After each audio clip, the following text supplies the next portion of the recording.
ടെസ്റ്റിനെ base ചെയ്തിട്ടാണ് നമ്മൾ ഇന്ന് ചർച്ച ചെയ്യാനായിട്ട് പോകുന്നത്. സോ ഇവിടെ വരുന്ന ഏറ്റവും ഇമ്പോർട്ടന്റ് ആയിട്ടുള്ള ഒരു കാര്യം അല്ലെങ്കിൽ ഏറ്റവും ഇമ്പോർട്ടന്റ് ആയി നമ്മൾ പഠിക്കേണ്ടതാണ് നമ്മുടെ ഫോറിൻ ട്രേഡ് പോളിസി എന്ന് പറയുന്നത്. നമുക്കറിയാം ഒരു രാജ്യത്തിന് ഏറ്റവും കൂടുതൽ ഇൻകം കിട്ടുന്നത് എന്ന് പറയുന്നത് എക്സ്പോർട്ട് ഇമ്പോർട്ട് സ്ട്രാറ്റജി അല്ലെങ്കിൽ എക്സ്പോർട്ട് ഇമ്പോർട്ട് ആക്ടിവിറ്റീസിലൂടെയാണ്. അപ്പം ഇന്ത്യയുടെ ഫോറിൻ ട്രേഡ് പോളിസി എന്ന് പറയുന്നത് ബേസിക്കലി എന്താണ്, how the trading activities are being undertaken എന്നുള്ളതിനെ കുറിച്ചാണ് നമ്മൾ ഇവിടെ ജനറലി റെപ്രസെന്റ് ചെയ്യുന്നത്. എക്സ്പോർട്ട് ഇമ്പോർട്ട് ടെൻഡൻസി എന്ന് പറയുന്നത് ഒരു രാജ്യത്തിന് ഫോറിൻ എക്സ്ചേഞ്ച് ഏൺ ചെയ്യാൻ ഏറ്റവും കൂടുതൽ സഹായിക്കുന്ന ഒന്നാണ്.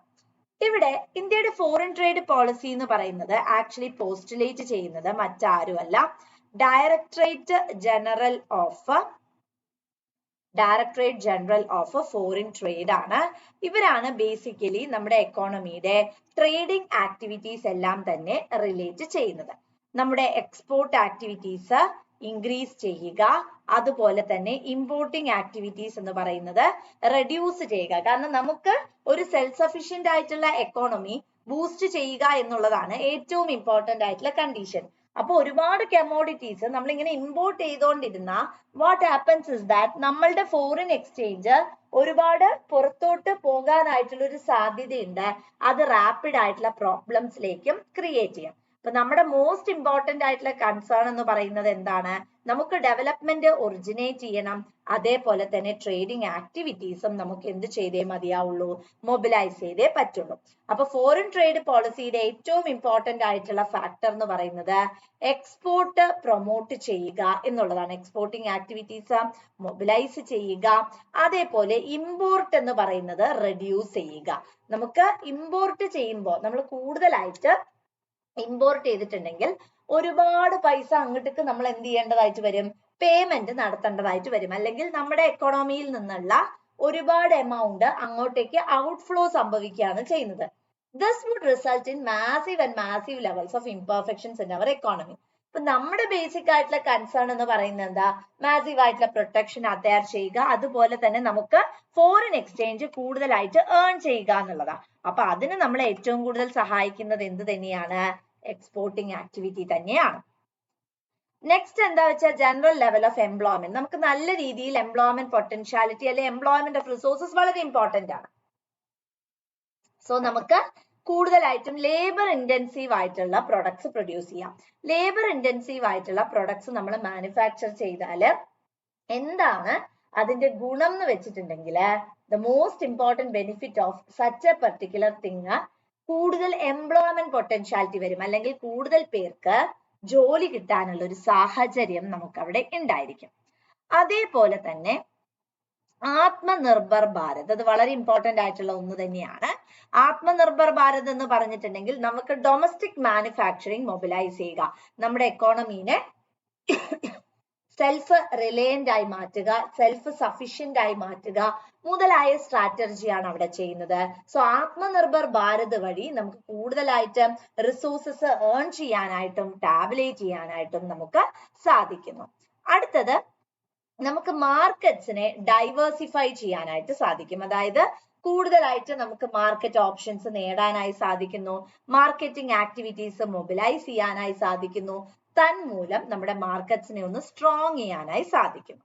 അടുത്ത എന്താ വെച്ചാൽ ട്രേഡ് ഇൻഫ്രാസ്ട്രക്ചറൽ ഫെസിലിറ്റീസ് നമുക്ക് ഡെവലപ്പ് ചെയ്യാനുള്ള ഒരു പോസിബിലിറ്റി ലഭിക്കുകയാണ് ചെയ്യുന്നത്. നമുക്ക് ട്രേഡിംഗ് മേഖല എന്ന് പറയുന്നത് വളരെ ഇമ്പോർട്ടന്റ് ആയിട്ടുള്ള ഒരു കൺസിഡറേഷൻ ആണ്. അപ്പൊ ട്രേഡിംഗ് ആക്ടിവിറ്റി ഡെവലപ്പ് ചെയ്യുന്നത് വഴി വാട്ട് ഹാപ്പൻസ് ഇസ് ദാറ്റ് നമുക്ക് എക്സ്പോർട്ടിംഗ് മേഖലയാണെങ്കിലും ഇമ്പോർട്ടിംഗ് സ്ട്രാറ്റജി ആണെങ്കിലും ഒക്കെ ടൈറ്റൻ ചെയ്യാനായി പറ്റും.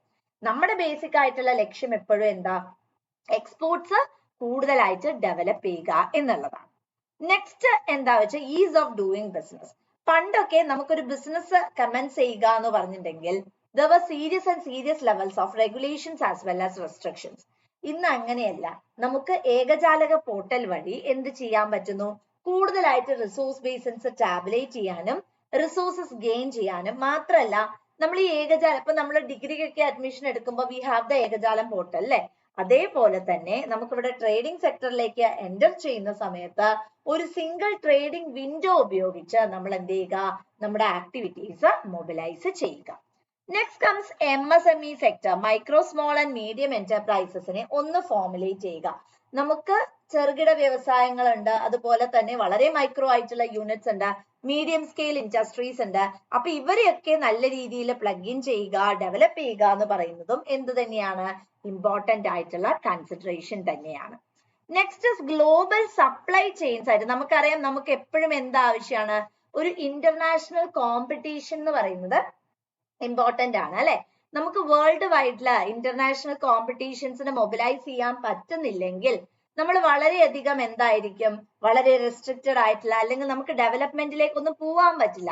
നമ്മൾ ഒരു ഇൻഫൻസി സിറ്റുവേഷനിലായിരിക്കും. ഒരിക്കലും ഒരു ഇൻഫൻസി കണ്ടീഷനിലാവരുത് നമ്മളുടെ എക്കോണമി. നമ്മളുടെ എക്കോണമി എപ്പോഴും എന്തായിരിക്കണം, ഒരു ഹൈലി അതോറിറ്ററിയൻ ആയിട്ടുള്ള അല്ലെങ്കിൽ ഒരു ഡെവലപ്ഡ് കൺസേൺസിലേക്ക് പോകണം. Next sustainable development. What is sustainable development? Sustainable development എന്ന് പറഞ്ഞാൽ meeting the needs of the present without sacrificing the needs of the future ആണ് അല്ലെ. ഫ്യൂച്ചർ ജനറേഷന്റെ ആവശ്യങ്ങളെ ടാബ്ലേറ്റ് ചെയ്യുകയോ റെസ്ട്രിക്ട് ചെയ്യുകയോ ചെയ്യുന്ന രീതിയിൽ നമ്മൾ എന്ത് ചെയ്യാൻ പാടില്ല, യാതൊരു രീതിയിലും ഡെവലപ്മെന്റ് ഇൻകർ ചെയ്യാനായിട്ട് പാടില്ല. അപ്പൊ നമ്മള് ഇവിടെ ഫോറിൻ ട്രേഡ് പോളിസി 2023 പോസ്റ്റുലേറ്റ് ചെയ്യുമ്പോൾ അവിടെ ഏറ്റവും ഇമ്പോർട്ടന്റ് ആയി വരുന്ന കൺസിഡറേഷൻ എന്ന് പറയുന്നത് എന്ത് തന്നെയാണ്, നമ്മുടെ ടാർഗറ്റ് ഒരു $2 ട്രില്യൺ എക്കോണമി ആക്കി മാറ്റുക എന്നുള്ളതാണ്. കാരണം നമുക്ക് ട്രേഡിംഗ് മേഖലയിൽ വളരെ സ്ട്രെങ്തൻഡ് ആവുക എന്ന് പറയുന്നത് ഏറ്റവും ഇമ്പോർട്ടന്റ് ആയിട്ടുള്ള കൺസിഡറേഷൻ ആണ്. അതുകൊണ്ട് തന്നെ നമ്മളുടെ ഇവിടുത്തെ ഏറ്റവും ഇമ്പോർട്ടന്റ് ആയിട്ടുള്ള ഫാക്ടർ എന്ന് പറയുന്നത് എന്താണ്, $2 ട്രില്യൺ എക്കോണമി ആയിട്ട് നമ്മുടെ എക്കോണമിയെ മാറ്റുക. അതേപോലെ തന്നെ റുപ്പീനെ ഒരു ഗ്ലോബൽ കറൻസി ആക്കിയിട്ട് മാറ്റുക. അതുവരെയും നമുക്ക് ബേസിക്കലി റുപ്പി, അതായത് നമുക്ക് ബേസിക്കലി അറിയാം ഡോളർ ആണ് നമ്മുടെ ഇന്റർനാഷണൽ കറൻസി എന്ന് പറയുന്നത് അല്ലെ. കാരണം എന്താണ്, ഡോളറിന് നമ്മളൊരു സ്റ്റെബിലൈസ്ഡ് ഫോമിലാണ് പറയുന്നത്, അതുകൊണ്ടാണ് നമ്മൾ അതിനെ ഒരു ഇന്റർനാഷണൽ കറൻസി ആയിട്ട് ഡിക്ലെയർ ചെയ്തത്. അതേപോലെ നമ്മൾ റുപ്പി, ഇപ്പൊ റുപ്പിയുടെ ഏരിയയിലാണെങ്കിൽ നമുക്ക് പാർഷ്യൽ കൺവേർട്ടബിലിറ്റി മാത്രം അവൈലബിൾ ആയിട്ടുള്ളത്, ഫുൾ കൺവേർട്ടബിലിറ്റി ഓപ്ഷൻ നമുക്ക് അവൈലബിൾ അല്ല. സോ അവിടെ ബേസിക്കലി റുപ്പീനെ എന്താക്കി മാറ്റുക, ഒരു ഗ്ലോബൽ യൂണിറ്റ് ആക്കി മാറ്റുക. അതേപോലെ ട്രേഡിംഗ് ഹബ്ബ് നമ്മൾ പ്രൊമോട്ട് ചെയ്യുക. കാരണം നമുക്ക് ട്രേഡിംഗ് ആക്ടിവിറ്റീസ് മൊബിലൈസ് ചെയ്യുക, ട്രേഡിംഗ് സെക്ടേഴ്സിനെ ഡെവലപ്പ് ചെയ്യുക പറയുന്നത് വളരെ ഇമ്പോർട്ടന്റ് ആയിട്ടുള്ള കൺസേൺ ആണ്. ട്രേഡിംഗ് ആക്ടിവിറ്റീസ് നല്ല രീതിയിൽ ഇല്ല, അല്ലെങ്കിൽ ട്രേഡിംഗ് കൺസേൺസ് ഇല്ലെങ്കിൽ ഒരിക്കലും നമുക്ക് മൊബിലൈസ് ചെയ്യാനായി പറ്റില്ല. Next comes digitalisation. നമുക്ക് ബേസിക്കലി എന്ത് ആവശ്യമാണ്, ഡിജിറ്റൽ പ്ലാറ്റ്ഫോം എന്ന് പറയുന്നത് നമുക്ക് ആവശ്യമാണ്. കാരണം എന്താ വെച്ചിട്ടുണ്ടെങ്കിൽ നമുക്ക് ട്രേഡിംഗ് ആക്ടിവിറ്റീസ് പണ്ടത്തെ പോലെ വെറും റൂത്ത്ലെസ് ആയിട്ട് അല്ലെങ്കിൽ ഒരു സെക്കൻഡറി ഫോമിൽ സാധാരണ രീതിയിലാണ് ട്രേഡിംഗ് ആക്ടിവിറ്റി നടക്കുന്നതെങ്കിൽ അവിടെ നമുക്ക് ഒന്നും കോൺട്രിബ്യൂട്ട് ചെയ്യാനില്ല. So the most important condition എന്താ വെച്ചാൽ നമുക്കൊരു ഡിജിറ്റൽ പ്ലാറ്റ്ഫോം ആവശ്യമാണ്. ആ ഡിജിറ്റൽ പ്ലാറ്റ്ഫോം അല്ലെങ്കിൽ നെറ്റ്വർക്ക് ഉപയോഗിച്ചിട്ടാണ് നമ്മൾ എന്ത് ചെയ്യുന്നത്, ട്രേഡിംഗ് ആക്ടിവിറ്റീസ് അവിടെ അണ്ടർടേക്ക് ചെയ്യുന്നത്. ഇനി നമുക്ക് ബേസിക്കലി ഓട്ടോമേഷൻ ഓപ്ഷൻസ് എന്ന് പറയുന്നത് ഇവിടെ അവൈലബിൾ ആണ്. ഓട്ടോമേഷൻ എന്ന് പറഞ്ഞിട്ടുണ്ടെങ്കിൽ റീ എഞ്ചിനീയറിംഗ് എന്നുള്ള കോൺസെപ്റ്റ് ആണ് നമ്മൾ അവിടെ ഉപയോഗിക്കുന്നത്. So what is that? അതിൽ ബേസിക്കലി ഇൻകർ ചെയ്യുന്ന അല്ലെങ്കിൽ ബേസിക്കലി റിലേറ്റ് ചെയ്യുന്ന പൊസിഷൻ എന്ന് പറയുന്നത് എക്സ്പോർട്ട് പ്രൊമോഷൻ ആണ് നമ്മൾ കൂടുതലായിട്ടും ഇമ്പോർട്ടൻസ് കൊടുക്കുന്നത്. നമുക്ക് ഇവിടെ എന്താണ് കൂടുതലായിട്ട് എക്സ്പോർട്ടിംഗ് ടെൻഡൻസീസ് അതർ ചെയ്യുക. നമ്മൾ ഒരിക്കലും വളരെ റെസ്ട്രിക്റ്റീവ് ആയിട്ടുള്ള ഒരു എൻവിറോൺമെന്റിൽ നിൽക്കാതെ എക്സ്പോർട്ട് ആക്ടിവിറ്റീസ് എങ്ങനെ നമുക്ക് ഓതറൈസ് ചെയ്യാൻ പറ്റും, അതിനെ ഡെവലപ്പ് ചെയ്യാൻ പറ്റും മുതലായിട്ടുള്ള കൺസിഡറേഷൻസിനാണ് അവിടെ നമ്മൾ ബേസിക്കലി ഇമ്പോർട്ടൻസ് കൊടുക്കുന്നത്. അതേപോലെ തന്നെ നമ്മൾ MSME നെറ്റ്വർക്ക് എല്ലാം ഡിജിറ്റൽ പ്ലാറ്റ്ഫോമിലേക്ക് കൊണ്ടുവരിക അല്ലെങ്കിൽ ഡിജിറ്റലൈസ് സിസ്റ്റം ഇനീഷ്യേറ്റ് ചെയ്യുക എന്നുള്ളത് തന്നെയാണ് ഓട്ടോമേഷൻ കൊണ്ട് ഇവിടെ റെഗുലറൈസ് ചെയ്യുന്നത്. MSME സെക്ടേഴ്സ് ഉണ്ട്, micro small and medium enterprises. So MSME സെക്ടേഴ്സിന്റെ പെർഫോമൻസിനെ വളരെ സിസ്റ്റമാറ്റിക് ആയി രജിസ്റ്റർ ചെയ്യുക, യാതൊരു തരത്തിലുള്ള പ്രോബ്ലവും ഇല്ല, സിസ്റ്റമാറ്റിക് ആയിട്ടുള്ള ഒരു റെപ്രസെന്റേഷനിലേക്ക് നമ്മൾ ടാബുലേറ്റ് ചെയ്യുക. ഇനി അടുത്തത് ടൗൺസ് ഓഫ് എക്സ്പോർട്ട് എക്സലൻസ്. വളരെ ഇമ്പോർട്ടന്റ് ആയിട്ടുള്ള കാര്യമാണ് ഈ ടൗൺസ് ഓഫ് എക്സ്പോർട്ട് എക്സലൻസ് എന്ന് പറയുന്നത്. ഇപ്പൊ നമുക്ക് ബേസിക്കലി സെലക്ട് ചെയ്തിരിക്കുന്ന 4 ഇമ്പോർട്ടന്റ് ആയിട്ടുള്ള ടൗണുകൾ നമ്മൾ എടുക്കാം. Say for the first one is Faridabad ഉണ്ട്, സെക്കൻഡ് വൺ നമുക്ക് മിർസാപൂർ ഉണ്ട്, തേർഡ് വൺ നമുക്ക് മൊറാദാബാദ് ഉണ്ട്, അതേപോലെ തന്നെ നമുക്ക് വാരണാസി ഉണ്ട്. അതായത് 4 മെയിൻ ടൗൺസ് നമ്മൾ സെലക്ട് ചെയ്യാം. അതായത് നമുക്ക് ഫരീദാബാദ് ഉണ്ട്, മിർസാപൂർ ഉണ്ട്, മൊറാദാബാദ് ഉണ്ട്, വാരണാസി ഉണ്ട്. ഈ ഏരിയാസിനെ എല്ലാം നമ്മൾ ബേസിക്കലി എന്തായിട്ട് ഡിക്ലെയർ ചെയ്യുക? വളരെ എഫിഷ്യന്റ് ആയിട്ടുള്ള എക്സ്പോർട്ട് മേഖലകള് അല്ലെങ്കിൽ എക്സ്പോർട്ടിംഗ് ഹബ്ബുകളാക്കി നമ്മൾ അവരെ പ്രൊമോട്ട് ചെയ്യുക. അപ്പൊ ഇവിടെ നമ്മൾ ബേസിക്കലി ലിങ്ക് ചെയ്യുന്ന കാര്യം എന്താ വെച്ചാ export promotion capital goods scheme initiate ചെയ്യാണ് നമ്മൾ ചെയ്യുന്നത്. അതായത് നമ്മുടെ എക്സ്പോർട്ടിംഗ് ആക്ടിവിറ്റീസ് നമുക്ക് എല്ലാ രൂപത്തിലും എന്ത് ചെയ്തേ മതിയാവുള്ളൂ? ഡെവലപ്പ് ചെയ്തേ മതിയാവുള്ളൂ. അപ്പൊ അതിനു വേണ്ടിയിട്ട് നമുക്ക് export promotion capital goods scheme initiate ചെയ്യുക. അവിടെ നമ്മൾ എന്താ ഐഡന്റിഫൈ ചെയ്യുന്നത്? ഏതൊക്കെ മേഖലയിലാണ് നമുക്ക് ടാബുലേറ്റ് ചെയ്യാൻ പറ്റുന്നത്, അല്ലെങ്കിൽ ഏതൊക്കെ മേഖലയിലാണ് നമുക്ക് സ്വാപ്പീവ് ആയിട്ടുള്ള ടെൻഡൻസി അവൈലബിൾ ആയിട്ടുള്ളത് എന്നുള്ള കാര്യങ്ങൾ വളരെ ഇമ്പോർട്ടന്റ് ആയിട്ട് നമുക്ക് മനസ്സിലാക്കണം. അങ്ങനെ നമ്മൾ മനസ്സിലാക്കി കഴിഞ്ഞാൽ റാപ്പിഡ് ആയിട്ടുള്ള ചേഞ്ചസ് വരും, പൊട്ടൻഷ്യാലിറ്റി വരും, നമുക്ക് മുന്നോട്ടേക്ക് പ്രൊസീഡ് ചെയ്യാനായിട്ട് സാധ്യമായിരിക്കും. അപ്പൊ നമ്മളിവിടെ ഏറ്റവും ഇമ്പോർട്ടന്റ് ആയിട്ടുള്ള കാര്യം എക്സ്പോർട്ടേഴ്സിനെ തിരിച്ചറിയുക എന്നുള്ളതാണ്. ഇപ്പൊ നമ്മൾ ഇന്ത്യയുടെ കേസ് എടുത്തിട്ടുണ്ടെങ്കിൽ എല്ലാവരുമായിട്ട് ട്രേഡിംഗ് പാറ്റേണിലേക്ക് പോവുകയാണെങ്കിൽ ദാറ്റ് വോണ്ട് ഡു എനിത്തിങ് അല്ലെ. നമുക്ക് ആവശ്യമുള്ളത് ഒരു 2 സ്റ്റാർ അപ്രോച്ച്. എന്താ 2 സ്റ്റാർ അപ്രോച്ച് എന്ന് പറഞ്ഞിട്ടുണ്ടെങ്കിൽ അതായത് നമ്മൾ വളരെയധികം ക്രിസ്റ്റലൈസ്ഡ് ആയി വളരെ ഇമ്പോർട്ടന്റ് ആയിട്ട് ആരൊക്കെയാണ് നമ്മളുമായിട്ട് വളരെ കൃത്യമായിട്ട് ട്രേഡിംഗ് പ്രാക്ടീസസിലേക്ക് പോകാൻ സാധ്യതയുള്ളവര്, എത്രയാണ് നമുക്ക് ഇപ്പോൾ മുന്നോട്ടേക്ക് പോകാനുള്ള സാധ്യതയുള്ള കൺട്രീസ്. കാരണം നമുക്ക് എല്ലാവരുമായിട്ട് എന്ത് ചെയ്യാൻ പറ്റില്ല? ട്രേഡിംഗ് ആക്ടിവിറ്റീസിലേക്ക് പോകാനായിട്ട് സാധിക്കില്ല. കാരണം ഒരുപാട് തരത്തിലുള്ള റെഗുലേഷൻസും റെസ്ട്രിക്ഷൻസും ഒക്കെ നിലനിൽക്കുന്നത് കൊണ്ട് എല്ലാവരുമായിട്ട് നമുക്കൊരു ഇൻകറൻസോ അല്ലെങ്കിൽ ട്രേഡിംഗ് ആക്ടിവിറ്റിയോ പ്രാക്ടിക്കലി പോസിബിൾ അല്ല. So the most important thing is ആരുമായിട്ടാണ്. ഇപ്പൊ നമുക്ക് ചൈനയുമായിട്ട് നമുക്കൊരു കോൺഫ്ലിക്റ്റ് ഉള്ളത് കൊണ്ട് ചൈനയുമായി നമുക്ക് ട്രേഡിംഗ് പാറ്റേണിലേക്ക് പോകാനായി സാധിക്കില്ല. Of course simultaneous is the condition with the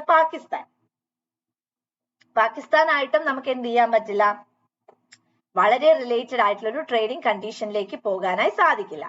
so അവിടെ ബേസിക്കലി എന്തുണ്ട്? ഒരുപാട് തരത്തിലുള്ള റെഗുലേഷൻസ് ഉണ്ട്, റെസ്ട്രിക്ഷൻസ് ഉണ്ട്.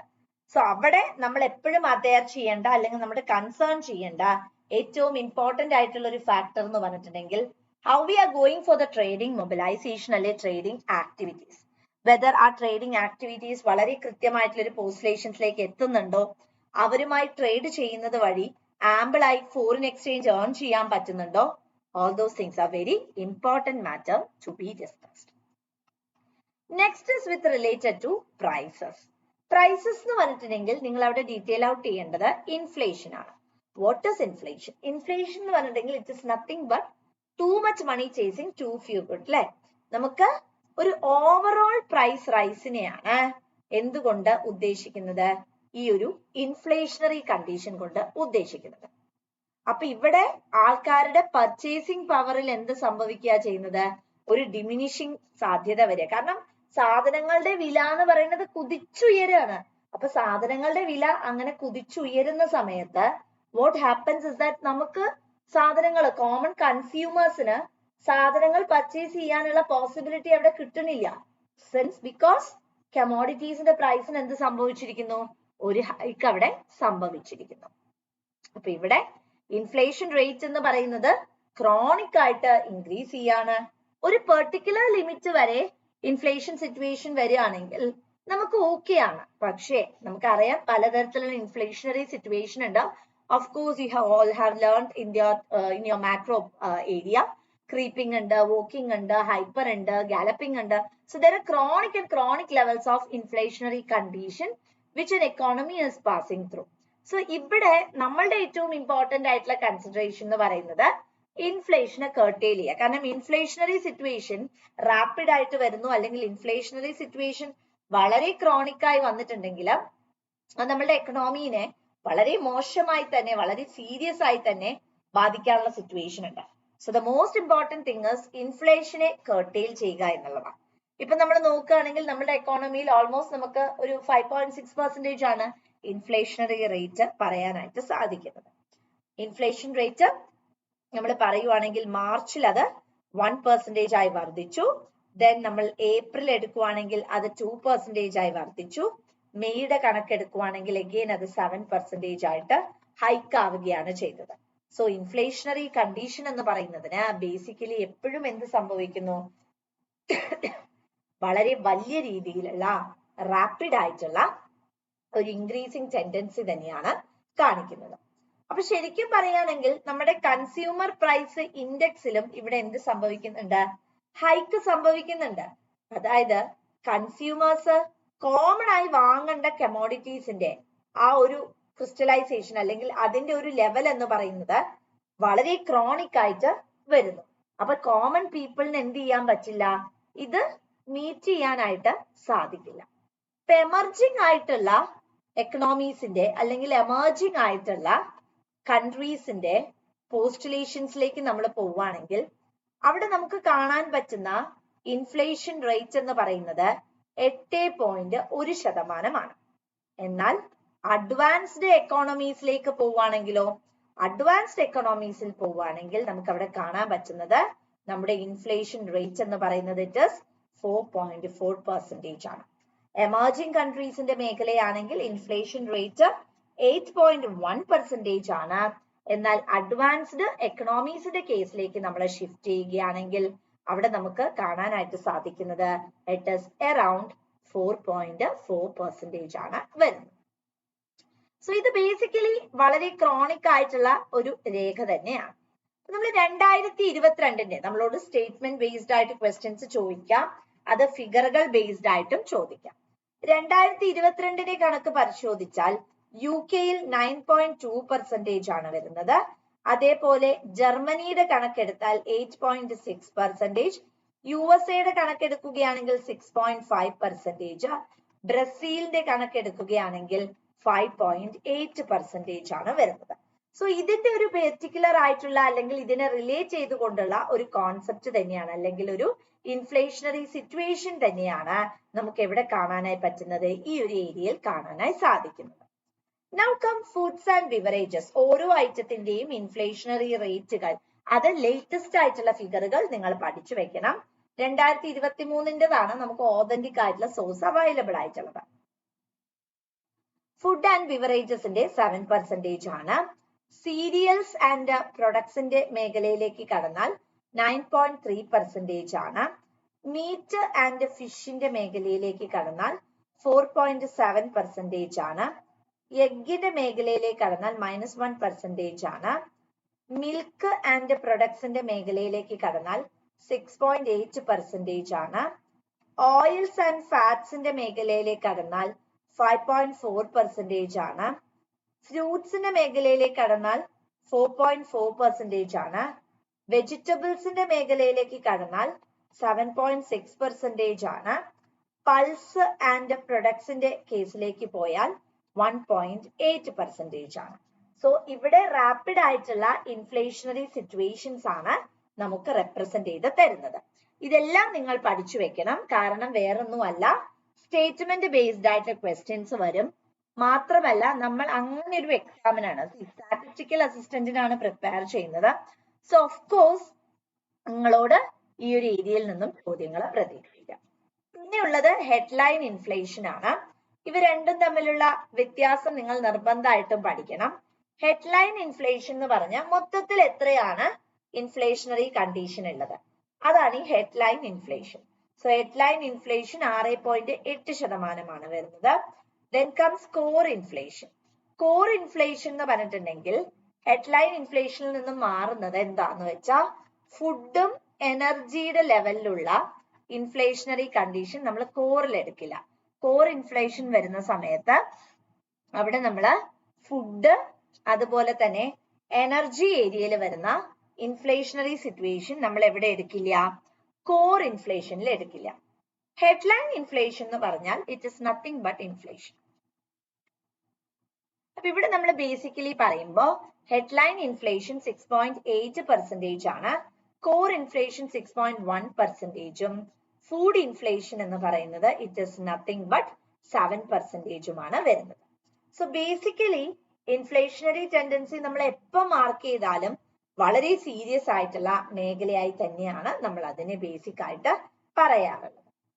ഇനി നമ്മൾ പറയുകയാണെങ്കിൽ നമുക്ക് എപ്പോഴും ചോദിക്കുന്ന ഒരു ചോദ്യമാണ്, നമ്മൾ ഏറ്റവും കൂടുതൽ ഇമ്പോർട്ട് ചെയ്യുന്നത് രാജ്യങ്ങൾ ഏതൊക്കെയാണ്, ഏത് കമോഡിറ്റി ആണ്? ഒന്ന് പാം ആണ്, അത് നമ്മൾ ഇമ്പോർട്ട് ചെയ്യുന്നത് മലേഷ്യ, ഇന്തോനേഷ്യയിൽ നിന്നാണ്. അടുത്ത നമ്മുടെ ഇമ്പോർട്ടന്റ് ആയി വരുന്നത് സോയാബീൻ ആണ്. സോയാബീൻ അർജന്റീന അതുപോലെ തന്നെ ബ്രസീലിൽ നിന്നാണ് നമ്മൾ അതിനെ ഇമ്പോർട്ട് ചെയ്യുന്നത്. Then you have sunflower.